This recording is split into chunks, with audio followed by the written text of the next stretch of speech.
In 1960, a Stanford psychologist named Walter Mischel sat a group of 4-year-old children down in a room, one at a time. On the table in front of each child, he placed a single marshmallow. He told each child the same thing: I am going to leave the room. If you wait until I come back before eating the marshmallow, I will give you a second one. If you eat it now, you only get the one. Some children ate the marshmallow within seconds of the researcher leaving. Others waited. Some for 15, even 20 minutes. Covering their eyes. Singing to themselves. Turning away from the temptation. What made this experiment extraordinary was not the marshmallow test itself.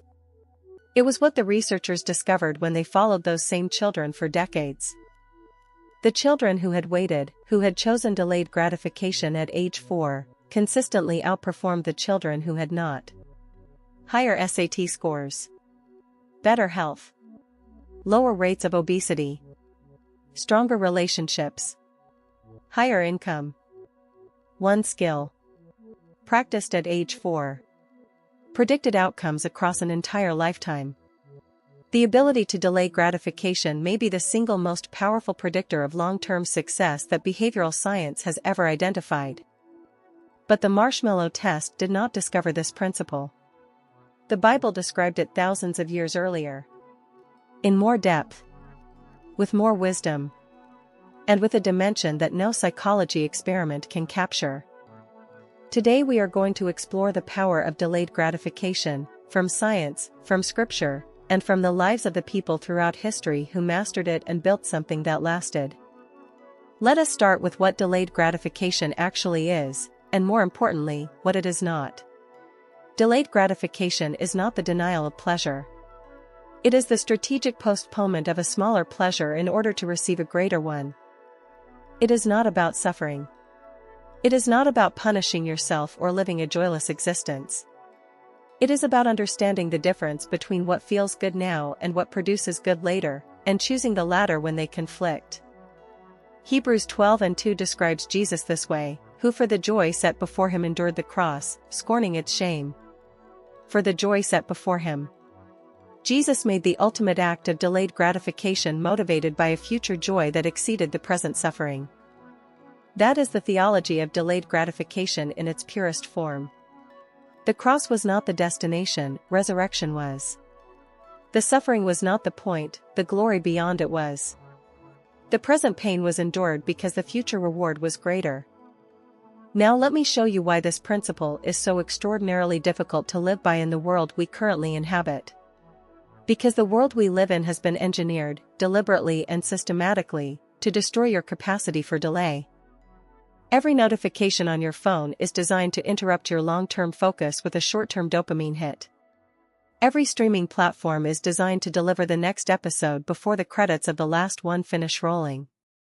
Every e-commerce platform is designed to get the product from the warehouse to your door in 2 days or less. Every food delivery app is designed to eliminate the time between craving and satisfaction. The entire architecture of the modern economy is built on the premise that the shorter the distance between want and have, the better. And that premise is making us weaker, shallower, and less capable of building anything that lasts. Romans 12:2 says, "Do not conform to the pattern of this world, but be transformed by the renewing of your mind." The pattern of this world is instant. The transformation of the mind requires time, resistance, and delay. Now let us look at the biblical figures who demonstrated the power of delayed gratification at the highest level. Because these stories are not just inspiring, they are instructional. Joseph waited 13 years from the moment of his first dream to the moment of its fulfillment. 13 years that included slavery, false accusation, and imprisonment. Every single year was an opportunity to become bitter. Every single year, he chose to remain faithful. And when the fulfillment came, it came completely. Not partially. Not approximately. The dream was fulfilled in full. The delay did not diminish the reward. It prepared the person to receive it. Moses chose something that Hebrews 11:24-26 describes with extraordinary clarity. By faith Moses refused to be known as the son of Pharaoh's daughter. He chose to be mistreated along with the people of God rather than enjoy the fleeting pleasures of sin. Fleeting pleasures. That is the phrase. The pleasures of Egypt were real. They were not imaginary. But they were fleeting, temporary, surface level, ultimately unsatisfying. Moses saw further. He chose the lasting over the fleeting. David was anointed king at around age 15 or 16. He did not sit on the throne until he was 30. 15 years of waiting. 15 years of being chased through deserts by the man currently occupying the position that was already his. And twice during those 15 years, David had the opportunity to kill Saul and take the throne by force. Twice, his followers urged him to act. Twice, he chose to wait for God's timing. That restraint was not weakness, it was the highest form of trust. Now let us talk about what delayed gratification actually produces, because the list is extraordinary and worth sitting with. First, it produces depth of character. Character is not formed in the moment of pleasure, it is formed in the moment of resistance. Every time you choose the harder right over the easier wrong, a layer of character is deposited. The person who has spent years practicing delayed gratification has a depth of self-discipline, self-awareness, and self-respect that no shortcut can produce. They know they can endure. They have proved it to themselves, repeatedly. Second, it produces trustworthiness. The person who can delay their own gratification is also the person who can be trusted to delay their interests for the sake of others. They are the person who keeps the promise when it costs them. This is why the most trusted leaders, the most reliable colleagues, and the most faithful spouses are almost always people with a high tolerance for delayed gratification. Trust is built by people who can wait. Third, it produces compounding results. This is perhaps the most powerful mathematical reality in human life. Small investments, made consistently over time, produce results that are exponentially greater than large investments made sporadically. 1 hour of focused work every day for 10 years produces something that 10 hours a day for 3 months cannot match. The discipline of showing up consistently, day after day, without requiring immediate results, that is delayed gratification applied to output. Fourth, it produces freedom. This seems counterintuitive, because delayed gratification feels like restriction. But the person who submits to discipline in the short term gains degrees of freedom in the long term that the undisciplined person will never access. The person who disciplines their finances for 20 years gains financial freedom. The person who disciplines their health for 20 years gains physical freedom. The person who disciplines their relationships gains relational freedom. Discipline is the price of freedom. Galatians 6 and 7 through 9, do not be deceived, God cannot be mocked. A man reaps what he sows. Whoever sows to please their flesh, from the flesh will reap destruction. Whoever sows to please the Spirit, from the Spirit will reap eternal life. Do not grow weary in doing good, for at the proper time we will reap a harvest if we do not give up. The proper time. Not your time. Not the time you would choose if you were in control of the schedule. The proper time. Now let me give you 5 practical disciplines for building your capacity for delayed gratification.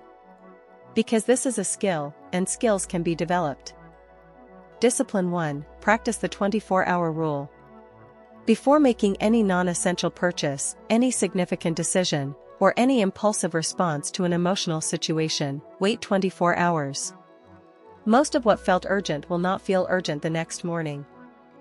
This single habit, practiced consistently, will save you from thousands of decisions you will regret, and from thousands of dollars you would have spent on things that satisfied you for a day and burdened you for a year. Discipline 2, define your future self with specificity.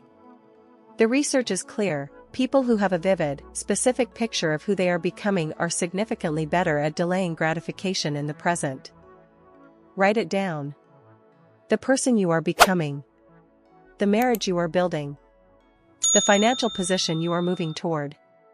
The health you are creating. The faith you are deepening. The more real the future becomes in your mind, the easier it is to sacrifice the present for it. Discipline 3, eliminate the presence of temptation where possible, rather than relying on willpower to resist it. Willpower is a finite resource. Environment is a permanent structure. If you are trying to eat better, do not keep the food you are trying to avoid in your house. If you are trying to stop scrolling at night, put your phone in another room. Make the right choice the easy choice through structural design. Proverbs 4:14-15 says, "Do not set foot on the path of the wicked or walk in the way of evildoers. Avoid it, do not travel on it. Turn from it and go on your way. Avoid it. Do not rely on the strength to resist once you are already on it." Discipline 4. Build in celebration milestones for delayed rewards. One of the reasons delayed gratification is so difficult is that the gap between effort and reward feels infinite. Breaking that gap into smaller milestones with genuine celebrations makes the wait sustainable. You do not have to wait until the 10-year goal is achieved to celebrate. Celebrate the 6-month mark, the 1-year mark, the midpoint. These celebrations are not distractions from the long game, they are fuel for it. Discipline 5. Surround yourself with people who practice delayed gratification. Environment shapes behavior more than intention does. If everyone around you is living for immediate pleasure, the pull toward immediate pleasure will be nearly irresistible. But if your closest circle is made up of people who are building, saving, investing, sacrificing short-term comfort for long-term goals, their values will become your context. And your context shapes your choices. 1 Corinthians 15:33, "Do not be misled, bad company corrupts good character." The inverse is also true.